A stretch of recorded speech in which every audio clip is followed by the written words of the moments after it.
In a world on the edge of judgment, there lived a man whose life was a countdown.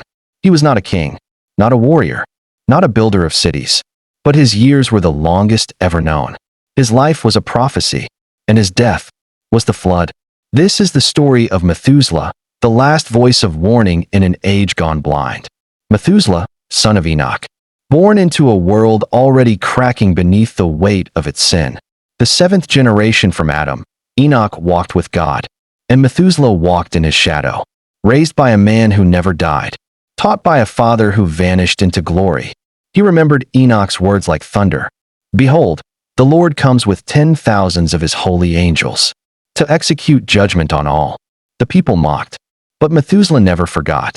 He watched the world rot. From lush Eden's echo to a land of blood and idols, giants began to walk the earth. Nephilim, fallen, cursed. The sons of God took the daughters of men, and man became monstrous. But Methuselah did not compromise. He stayed rooted, silent, observant. He married. He worked. He aged. He waited. And every year he lived was a warning, because Enoch named him Methuselah. When he dies, it shall come. That name wasn't poetry. It's prophecy. God had revealed. When this man's life ends, judgment begins. So the days passed. Years stacked like stones. The world forgot. But Methuselah remembered. He taught his children. He told his grandson Noah, there will be a flood. Prepare an ark. Judgment will come suddenly. Obey without delay. God sees. God hears. And God waits. But not forever. And Noah believed.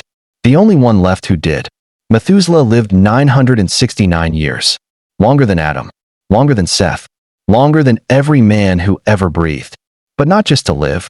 To give space. To buy time. To hold back the sea of wrath one heartbeat longer. His very existence was mercy. A divine delay. A living pause before the floodgates shattered. In his final days, the skies grew quiet. The earth stopped singing. Even the birds seemed to hold their breath. And Methuselah, weary and weathered, laid down in peace. The old prophet closed his eyes. And the rain began. Not with fury, not with thunder, but with stillness. The skies wept, and the fountains of the deep broke open, and the wrath of heaven swallowed the world. Methuselah died the year of the flood, just as foretold. Not one breath before, not one moment after. His death was the last signal, the final trumpet before judgment fell. So why does his story matter? Because you too are living in the shadow of prophecy. Because mercy still lingers. Because judgment still tarries. But not forever. You are surrounded by warnings. In the news, in the heavens, in your conscience. God does not forget. The story of Methuselah is not about how long you live, but why you live. Not about years, but about purpose. Not about time, but about timing. He was the calm before the storm, the watchman before the flood, the grandfather of Noah, the son of a man who walked with God, and the final breath before the world drowned. Your life, too, can be a sign, the warning, the call, the delay of judgment for others. So live like Methuselah. Stand firm when the world mocks. Speak when others forget. Remain when others fall. And wait, not in apathy, but in faith.